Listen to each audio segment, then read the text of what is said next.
competitor space has been performing well, but one set of numbers that has actually come out, Dabur, in line with estimates talking about acquisition plans as well. Let's get across to the management and get a sense of how this particular quarter's numbers have come out. So we've got Mr. Sunil Duggal, the CEO of Dabur India, who's now joining us. Mr. Duggal, thanks so very much for joining us on earnings call this time around. What have been the key highlights for this quarter? Would you like to address those a little bit more in detail for us? I think there has been some good growth in certain categories like healthcare in particular. And the standout performance has actually been in our home care portfolio, which recorded a growth of in excess of 40%. But overall, I think there has been steady and consistent growth across all the key verticals in terms of both portfolio and geography. So it's been steady, and I think despite enormous pressures in terms of margins, we've been able to actually enhance our EBITDAs, which I think has been a standout performance all said and done. 50% of the sales was estimated to come in from rural growth. Has a good monsoon been responsible for the kind of top-line growth that you've posted?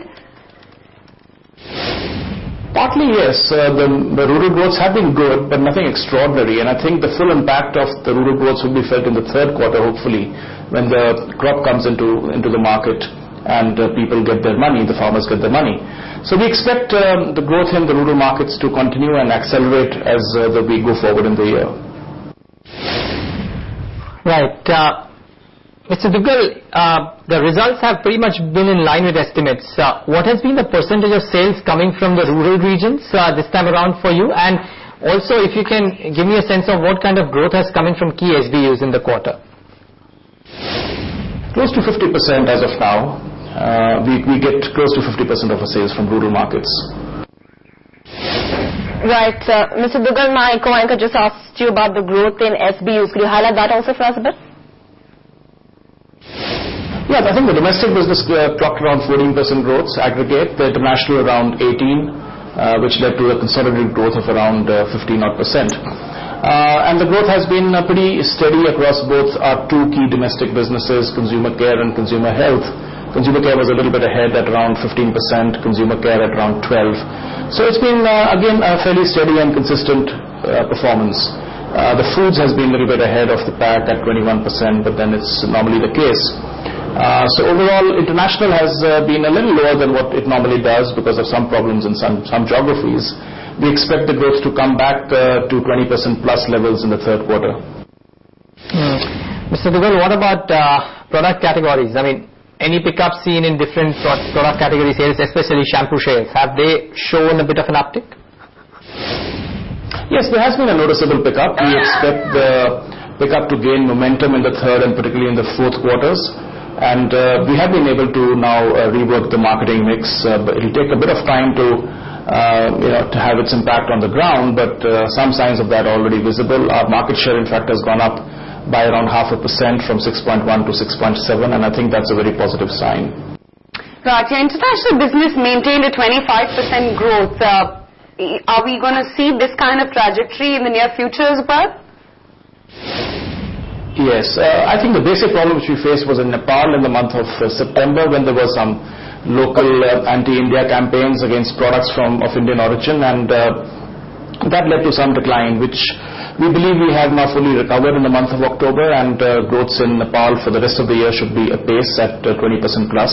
But September was a particularly bad month for us in Nepal, and that brought down the overall level of growth in the international business. Otherwise, if you take the other geographies, whether it's in Africa or the Middle East region or even Bangladesh and Pakistan, the growths have been pretty good. But Nepal, being a big market, acted as quite a big drag on the overall performance of the international business. Right. Mr. Duggal, you just highlighted a few of those, Nepal being one of the key concerned regions for you. The other geographies also, what are the kind of problems you're facing there? Because the growth in the international areas have not been according to honest expectations. It's possible, but it all depends upon the inflationary outlook. If inflation moderates, then I think we would be having stable EBITDAs. But if it continues the way it has been, there could be some pressure on margins, because as we all know, the competitive pressure in the Indian market is very intense. So it may be difficult to hold on to those margins. We'll do, of course, whatever cost cutting which we can do in other areas. But domestic margins could remain stable if inflation tempers down. or could come under pressure if inflation remains the way it is. But having said that, we believe that overall aggregate margins for the consolidated business would remain where they are, because the international business margins are pretty steady and likely to actually enhance in the next couple of quarters. What about margins, Mr. Duggal? Have they stabilized at the current levels? I think if you look at EBITDAs, we are at close to 22 in the second quarter, and we hope to maintain that level of trajectory, maybe in the region of 20 to 21 for the full year.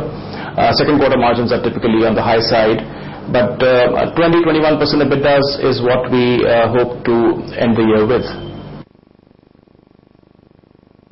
Mr. Duggal, also what about, essentially asking about how is the operating picture looking like, and have you managed to ward off the impact of any input cost pressures?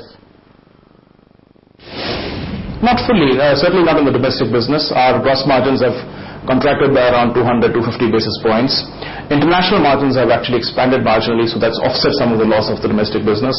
But net, we have not been able to fully neutralize the impact of input cost as far as our pricing is concerned. There has been a net detrimental impact. Right. So what can we expect in terms of an operating profit margin performance? What has it been this quarter, and what's the trajectory do we expect in the next few quarters? Well, they will begin to have an impact to some extent now, but their impact would be again neutralized if inflation continues the way it has been doing. Basically, our input costs are in two buckets, agri-produce and oil, and both have been very, very inflation high on the inflation front. So I'm not very sure that our price increases, unless we do a fresh round of price increase, which we probably will not like to do, will be able to fully neutralize the impact of inflation. So we'll have to look at other ways of managing cost in terms of the overheads, etc.